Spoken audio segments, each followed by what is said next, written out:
Hello everyone. Welcome to the Gauntlet. Welcome to the greatest challenge ever surmised on this channel. I don't think it's the greatest challenge, but it's up there. It's one of them. I got Emma here. We got Skylar here. And you know, what we do a lot on this channel is we look at a lot of homebrew. We look at a lot of stuff that you guys are out there writing, creating, and putting into the world. Art. And today, I think it's finally time that we return the favor and we bring to you some of our homebrew that we wrote that you can use for your games. So this is going to be a little bit of a reverse situation here. We're going to look at this homebrew that we all took a lot of time and effort to write and make. And I think it's really important that we don't turn this into a joke. So no laughing. No. Okay. This is from important. Our homes. Mm-hmm. Exactly. This was brewed in our homes. Mm-hmm. I'm inviting you guys into my home. You, the viewer, I'm inviting you into my home. I'm bringing my bags into your home and I'm going to put them in your cup. And you're going to drink it and put it into your games. Was there something wrong with that? Drink still in my cup? Yeah. You was at the club. Drink still in my cup. That's not how it goes. Do you want me to do the whole thing? No. Okay. So, before we jump into it though, this video is sponsored by Raycon. Hi, I'm your buds, and I have a hard time fitting in your ear. I'm stopping your ability to hear anything. I fall out, get dirty, and can really be a hassle. If you're on the move, training hard, sweating hard, and you like to be able to hear your surroundings, Raycon's bone-conducting headphones are way better. Please take me out of your ear. I'm begging you. They're super discreet, they sound amazing, and they conduct vibrations past your eardrum, so you don't have to use buds, like me. I personally love to use these while I'm working or if I'm at the gym. They sound so good, I forget I'm wearing headphones, but only you can hear what you're listening to. And with 13 hours of battery life, you don't have to keep charging after every time you use them. And they're made for movement, IP68 rated, which means completely waterproof and dustproof. Go to buyraycon.com/fireballbc to get 20% off your order of bone conduction headphones. There's a link in the description and in the comments. All right, back to the video. My glasses came off, but they didn't. We all made some feats. I think there's going to be some cool feats you could use for your D&D games. I made 2 because I heard Skylar made 2, but then Skylar made 3, and then I made 1. So we're kind of going to like bounce around and see what everybody wrote. Should be fun. Skylar, I've got yours here. I'm just going to check it out and read it. Your first one that you made here. I put a lot of my heart into this one. Okay, cool. cool. It's fancy. Oh, it looks on the notes app. Yeah, it looks really good. Yes, chef. Prerequisites: proficiency with cook's utensils. One of those little smocks. There's an emoji in here. You nailed the pronunciation. That's crazy. Thank you. I've read a lot of these. I really just know where people are coming from, I think. The emoji in there is crazy. Is that supposed to evoke some sort of like feeling like when I read it as a player? It's like sheet music for how you pronounce it. Oh, got it. Okay. It adds the like, at the end. Oh, you have to make that face while you read it. Okay, so that was not the face. We'll workshop it. Your reputation as an abrasive but talented chef has granted you an aura of command, and others now find themselves seeking your approval. Yeah, that seems right. Mm-hmm. You gain the following benefits: expertise with cook's utensils. You donkey! Oh, I see. It's the once per short rest ability. It's called you donkey! Right. You donkey! Is the correct correct pronunciation. That was just something. I thought it was just in there. It's just like, while I was writing, I was like, you know what? What if let's give Jacob something to I thought it was just like to like add some flavor into the feed. Just neg the reader. Yeah. Once per short rest, when you roll a charisma intimidation check after the roll, but before you know whether it succeeds or fails, you may add your cook's utensils bonus to the roll. That's crazy. You can do it like before you know if it succeeds or fails. Who the closed? Once per long rest, while you are wearing one of those little smocks, or maybe like a heavy apron and a shirt with tight sleeves, maybe a pencil behind your ear, IDK. Maybe like a little pencil behind your ear. Yes, Skylar over here adding a pencil into something for the boys. All right. Something for the fellas. You'll know when you've got the look down. You'll know when you got the look down. You just absolutely light someone up. Choose a creature you can see within 30 feet. As you stare them down and demand excellence and accountability in the face of adversity, the creature must succeed on a charisma saving throw equal to 8 plus your cook's utensils bonus plus your wisdom or constitution modifier. Choose when you take this feat or become frightened of you for 1 minute. Creatures who have tasted your handmade cuisine make the saving throw with disadvantage. Ooh, that's cool. That's really cool. That's really interesting that it's like, it really wants you to make good food. You know, that way people eat it, and then your checks work in. It's a really good like food. Your reputation's at stake. Yeah. While frightened in this way, the creature will answer your one question honestly on each of your turns. There's an extra "your" in there, so it's just answer one question honestly on each of your turns that you're asking. Oh, is just what any? that meant. Yeah. Cool. So, but there is a caveat. I see. Yeah, the creature can only respond to questions that can be answered with "yes, chef," "no, chef," or "sorry, chef."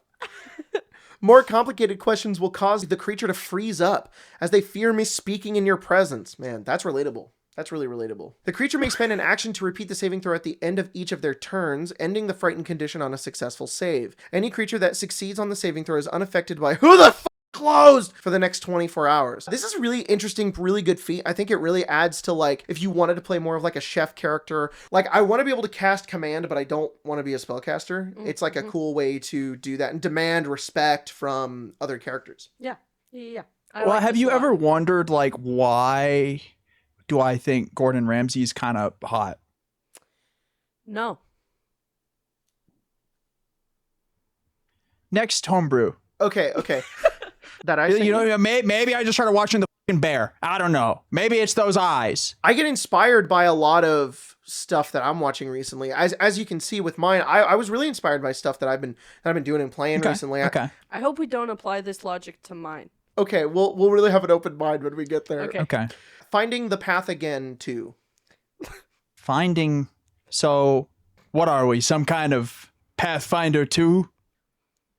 Yeah. You gain the following benefits. Action economy. You no longer have a bonus action or movement action. Instead, you now have 3 actions. Movement is one. Okay, I see where we're going with this. Movement is 1 action, and so on and so forth. And so what? Okay, a lot of design work you did there, Jacob. If the action is kind of powerful, it takes 2 actions. DM discretion. Spells. If you have a spell that's similar to a spell in, say, Pathfinder 2e Remaster, you cast that version instead. Make the DM convert the rules as you see fit. I really wanted to leave it open-ended. How much am I editorializing the voice here? I think it's good. I think you're reading it perfectly. Feats. All other feats you take must be divided into categories like skill feats, ancestry feats, and class feats. The DM can pick which ones are okay to take, but most are pretty cool. They are. Paizo moment. If the other players in your campaign think that this feat made the game a lot better, you can hold a vote to mutiny against the DM. If the I'm going to be serious. If the majority, this is actually, like, this would be a very upsetting situation. If the majority votes win, the DM must either convert the game to Pathfinder 2e or give up their position, and you must now run Rise of the Rune Lords or Kingmaker with a new added feat. 224 Dungeoning Dragons. Wherein a player takes that feat, they no longer have 3 actions, but instead an action, bonus action, and movement action. If the other players in your campaign think that this feat made the game a lot better, they can hold, okay, so you're seeing kind of a loop here. They can roll mutiny against you. If majority votes win, you must either convert the game to D&D 2024 or give up your position, and you must now run Curse of Strahd or Waterdeep Dragon Heist with this feat now added to the game. Yeah, what do you guys think? Probably something good to splash at like 4th level.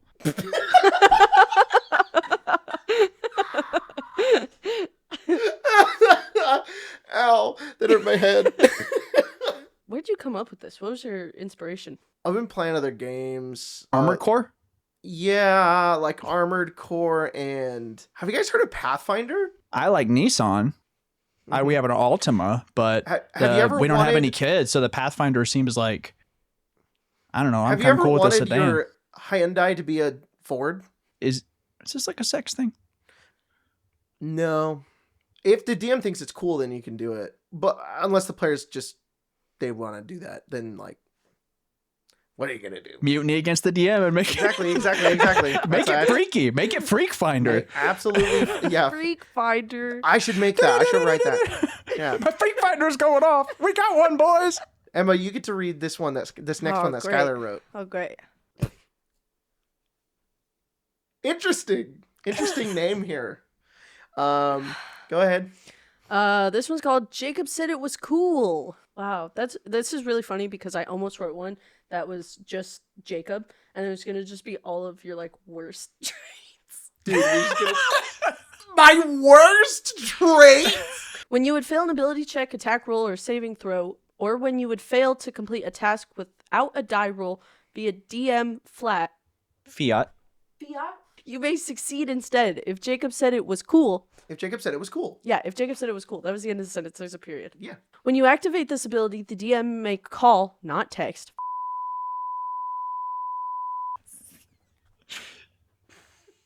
We'll censor that out. The DM may call, not text. Verify with Jacob that it's cool.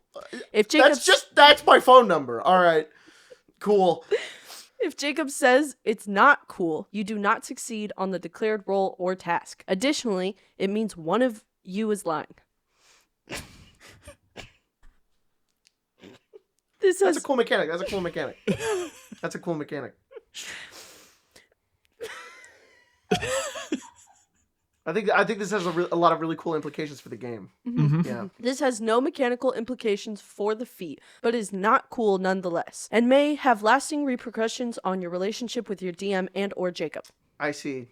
Good to separate here, because it could have lasting implications with your DM or me. Mm-hmm. Potentially Right. me, which is Yeah. crazy. Jacob's mailbox is full, so you may not leave a voicemail. If Jacob doesn't answer, you may attempt to call 5 additional times. Then ask your DM to call, not text, Spencer at and ask if Jacob is there. If Spencer does not answer or Jacob isn't there, you do not succeed on the declared role or task. Calling any additional times is automatically considered not cool. Yeah. Wow. Oh my god, this feat's crazy. I mean, this is how my entire life works. So I mean, Except I feel like you do answer the call after like 3 seconds, and I'm like, I've never seen someone pick up a phone call that fast. it's true. I mean, and that's how you know that I think it's cool. I feel if it goes for like 5 rings, that's when you're like, oh, this is going to be a hard sell. Yeah. Once you're on 4, you're like, ooh, you better start thinking about that pitch. Regardless of whether you succeed, once you have this ability, you may not use it again until you complete a long rest. Okay, cool. That's it's good. It's pretty good. Yeah, I mean, me personally, I love the mechanics of this. I don't love that me and my wife's phone number are written into the feat. I do appreciate that they can't text, even though like that's from like 2004, and that people can unlimited text now. So I don't know if it would maybe really somebody's bother on me. nights and weekends. You don't know what their time zone is. Well, also like getting a text, the notification is going to be the same for. I any also want it text, to be but, like, backwards compatible with other editions. Oh, sure. Like a BlackBerry. Yep. Freak nasty. No requirements. Think it's pretty good. You've gooned so hard.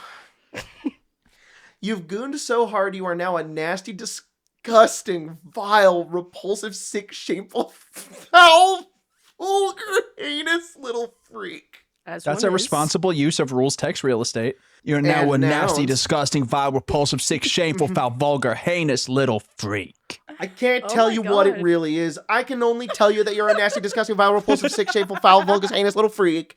His cousin committed suicide. That's insane. Decrease your charisma by 2. Fair. All right. You're just a little bit more of a little bit of a freak. Yeah. What does that mean? I'm a vulgar, heinous, little, repulsive, sick, shameful, foul little freak. When you come across someone that is around your age, you must make this face at them. Okay. So, okay. You have to. Okay. You don't have a choice. You have to? It's involuntary. Oh, my Is the God. age relative to like if there's like a race of cricket people that die in 8 years? Is it like what's the It depends what the laws are, you know? So, I mean, well in initially- cricket people land? The... Exactly. So initially, when I'm getting off this feat for it to be in your game, the DM has a lot of prep work they have to do. They got to figure out all the laws. and everyone's do. age. They have to, I have to know the laws. yeah. Everyone within 10 feet of you takes the stunt. That's wait. crazy. Always Yeah. or when this happens? No, always. Always. Whenever anybody within 10 feet of it, they're just like, they're like, hey, what's up? You're a, They're just like, you're a nasty, disgusting, vile, repulsive, sick, shameful, vulgar, heinous little freak. Yikes.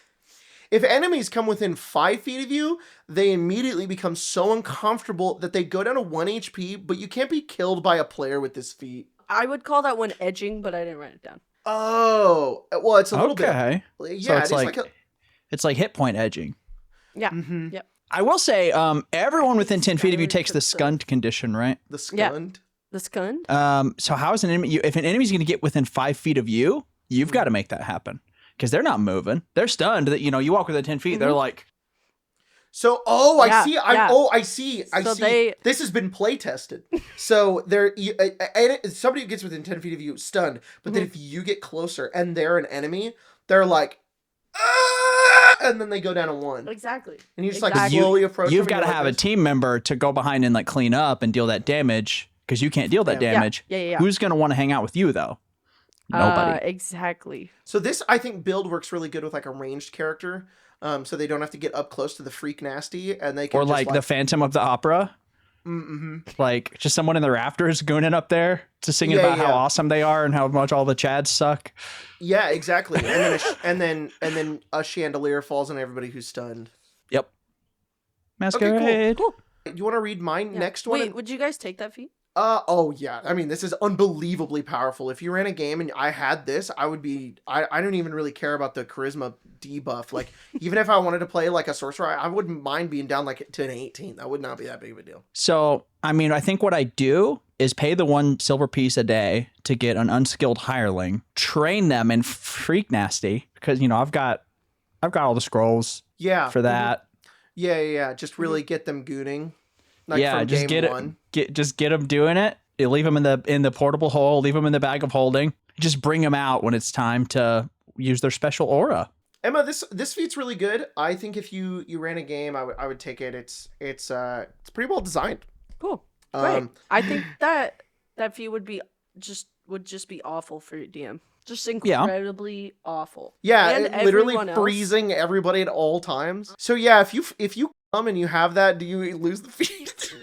We have to move on. We have to move on. Fearsome guy. Mm-hmm. So this one's an origin feat. Yeah, so you can like take this like at level 1. You've trained to be a formidable opponent using fear as your tactic. Okay. Once per day, you can use a bonus action to activate this feat. When you do, all your skin is sucked off your body and transported to a pocket dimension. You don't lose it. That's good. You can save it for later. Okay, can you imagine somebody freak nasty with the fearsome guy feat?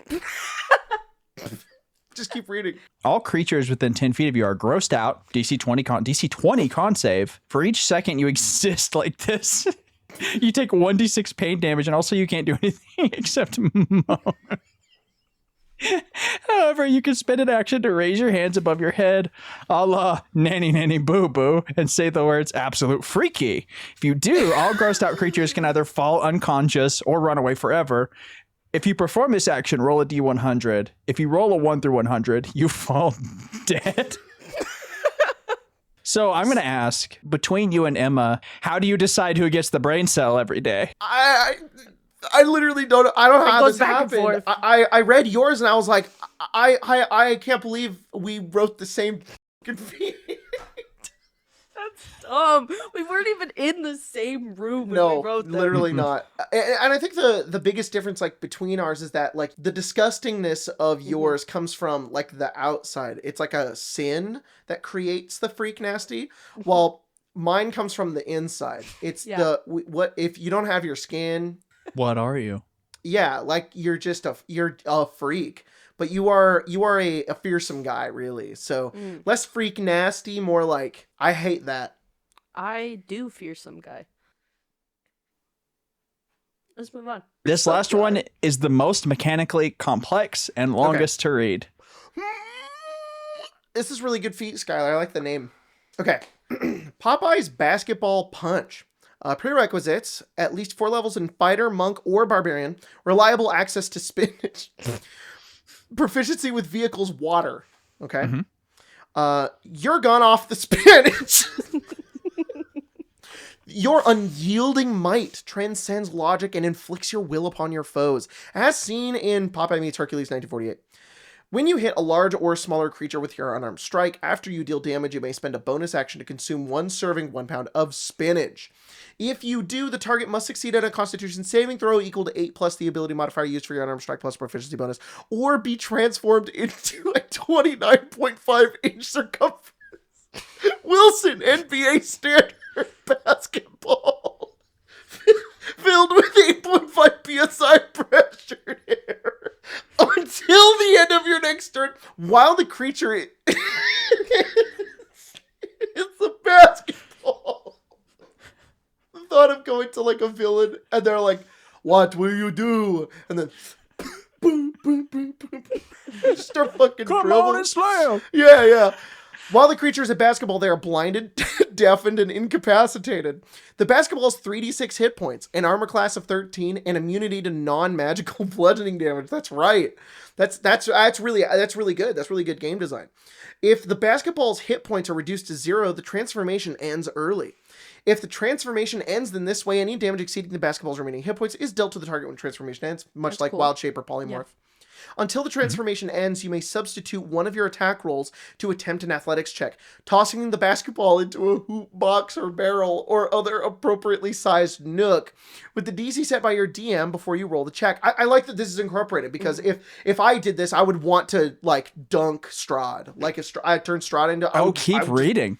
If the designated space is elevated at least 10 feet higher than your starting position, you may increase the DC by 4 to attempt a dunk, slamming the target down into the nook as you... In fact, it's called a fucking nook. Slamming the target down into the nook as you move through the air adjacent to the designated space. I don't expect your DM to add basketball hoops to the game world, so, right. So you've like, got to find your own. Yeah. You gotta find nooks. I mean, when Yeah. you take this feat, you're gonna start looking at the world in nooks. So you're gonna be like, GM, is there any nearby nooks? It's already started to happen to me. Yeah. Once you go full ball, when ball is life, everything is nooks. It's nooks all the way down. Yeah. No crannies, because you can't fit basketballs on those bad babies. Yeah, no crannies at all, only nooks. Yep. On a successful athletics check, the target's transformation ends and they land in the designated space. So they hit the nook and then they land and then they transform. Yeah, not a And they basketball take anymore. 3d8 psychic damage or 5d8 if it was a dunk. So like imagine the image of Venom moving Spider-Man out of the way and dunking, and then that basketball turns into a character. That's crazy. Yeah, basketball turns into Iron Man, and he's like, Yeah. no, this is so embarrassing. It's so, like, yeah. If 5d8 if it's a dunk, which is crazy. If the target's transformation ends inside an enclosed space, such as a narrow well or small vault. Just a couple examples. This is some TSR level writing. This is like what Gary Gygax would describe a hoop. Yeah, you have to start thinking about things in game design terms, and you're like, I know. how do I describe what this is? Exactly. Inside a narrow well or small vault that their normal form can occupy, they take 4d4 force damage and are moved to the nearest unoccupied space. You may use this ability a number of times per long rest equal to your proficiency bonus. Oh, that's crazy. You can do it like 3 to 6 times. That's insane. Wow. That's insane. Wow. Yeah, I think, same as what you said, good level 4 pick. As like long as for you're going monk, pure fighter, especially. yeah. Well, yeah. yeah. I mean, if you're monk, I mean, the amount of dunks a monk can hit is crazy. I'm a dunk monk. Yeah. That's my build. Next campaign, I'm playing Dunk Monk. My plan is to find kobolds, turn them into basketballs, and just like throw them down. Only cobalt. Like I feel like first. it's like what you would fight yeah, at first. yeah. Like it kind of like the Sunless Citadel. It's like Meepo shows up and you're just like, Oh my And you're- god, could you imagine if Steven had this? dude, that would have been crazy. Even think That would have been crazy. I'm good at it. I'm gonna dunk Meepo. Yeah, and then like you set up a hoop or like a nook really before Yeah, a please use a the pit. design language. Yeah, you create a nook, and then if it goes, so like a nook could even be like your hands. Yeah. So like another character goes like this, Mhm. basketball goes through. Yeah. 100-foot cliff, hit the ground. You could Damage. have your I could've Aarakocra killed friend Meepo. fly up. You know what I mean? Holy shit! So You're what like, happens if? I believe I can fly. Could you imagine like defeating a Sarek by turning him into a basketball? Yes. So I think the three of us should make a Kickstarter. for 5e, and it's transformation spells for all the sports. So baseball, soccer, football, all of them, and then like all have different Name effects. 2 more sports. You got this. Rugby, cricket, golf, water polo. I'm sorry. Did Volleyball. You just say cricket? There's cricket, water polo means there's one more that you could name super easy. tennis, Regular polo, actually. table tennis, Okay. breakdancing. It's in the Olympics. It's in the Olympics. Speed walking. Skateboarding. You turn Strahd into a skateboard and you just do like a sick slide off a rail. And he's like, no! Flipping. Yeah, I you am the that. land. You are Kick- a skateboard. Yeah. Can't flip. Pick it up, pick it up, pick it up, pick it up. Going down a pipe. Here I am, doing everything I can.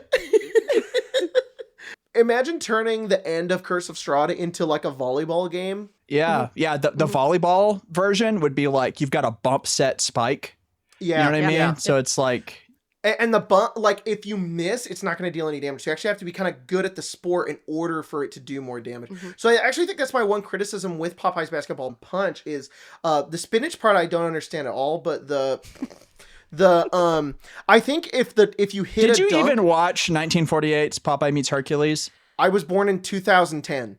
Okay, the internet means we have access to all media ever, Jacob. And I'm not looking sorry. up Popeyes. I'm not looking up Popeyes. I'm looking up YouTube poops of Skyrim. Listen, in Popeye Meets Hercules, he's fighting some lions. Okay, he eats some spinach. He punches 4 lions. And they turn into basketball? They turn into basketballs, and he shoots them all. So this is nerfed. Okay, I see. Whoa. So then I'm forgot about thinking the just to Popeye like part. help with the ludonarrative gameplay that you turn that if you're good at the dunk, then it does more damage. Well, yeah, It does more it does more damage if it was a dunk. It does 5d8 instead of 3d8. The I think it damage should be like 10. is I think it should be like purely more than psychological. cliff ball damage.